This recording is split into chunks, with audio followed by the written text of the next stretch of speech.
So one of my subscribers, Jamie, hi Jamie, had asked if I would do an enamel dot video and show what my enamel dots look like and how I made them. So I have here my enamel dot cases. So I'll just open them so you guys can see. I have them all sorted by colors.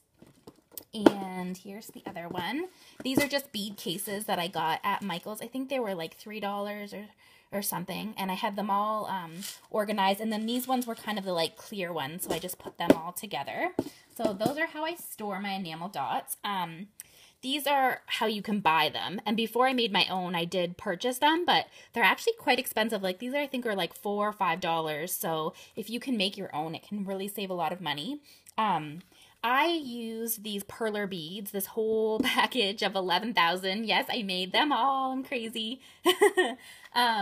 I don't have any to show what they look like. I searched, but I didn't have any left in my house, so I'll just show the front of this. What I used was the perler beads, not the pony beads, but the perler beads. And you can get these at Michael's or like Hobby Lobby probably, or Joann's, that type of place. And I had quite the experience making them. I'll kind of just tell you guys quickly about it. I had some old perler beads and I tried using those initially and they just burned and they did not work. They had like little holes in the center and they would not melt and like spread out. And so then I went and bought some new ones, and they also didn't work.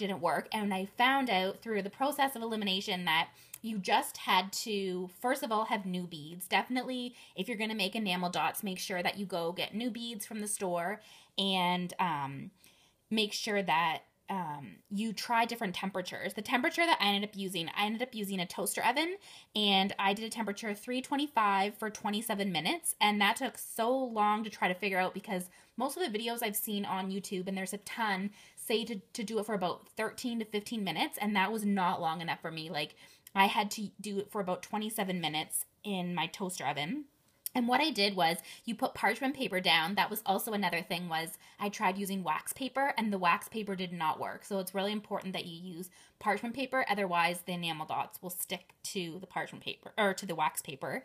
And what I also did was, I've heard people say that the pony beads smell and that the perler beads don't. But for me, I found that even the perler beads were a little strong, and we have two little puppies, and I didn't know about like the smell for them. That seemed like it was bothering them. So what I did was, on our patio outside on our deck, I just plugged in our little toaster oven, and I just had it on our patio table, which it's not plastic. It's like wrought iron or something. I don't know. But I plugged it in outside, and I just went in and outside as it was cooking. And that seemed like a really good way to do it. I'm sure my neighbors thought, what the heck was I doing? But I ended up making a ton of beads, and I just had them all lined up and was going back and forth. So I'll show you kind of the size.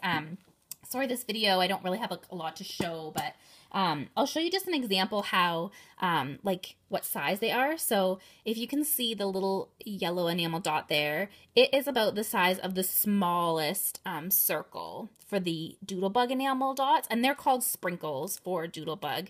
So it's like the smallest one. And I've seen a few people, I think Nicole Jones 911 did a video on this, and she showed that you can cut the perler bead in half and it will make an even smaller one than this. But for me, that was just too tedious, so I just ended up making this one size, and that was fine for me. But just for an example, I'll show you how it's like the exact same color. So there's a yellow one, and then let me just find, this green one is like the same color as that. This blue one is the same color, and this blue one, oops, and this orange one. So like you can get all the same colors, and you probably wouldn't even be able to tell that those were not Doodlebug enamel dots. Sorry for the glare. And for like really cheap, I think this whole package of perler beads was probably like $9, and I used a 40% off coupon. So it's a pretty good deal. The one thing I find is that I probably will in the future buy some of these sprinkles or enamel dots. I know their latest collection came out with sprinkled ones, like they had like a little bit of sparkle in them, and you can find perler beads that have the sparkle. So I may end up making some of the sparkly ones because they're super cute.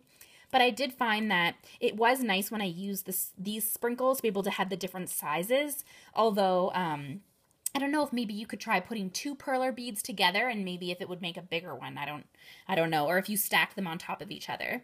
Anyways, I think that's pretty much um, all the tips that I had. Just basically make sure that you get new beads and play around with the temperature. Like, don't get discouraged.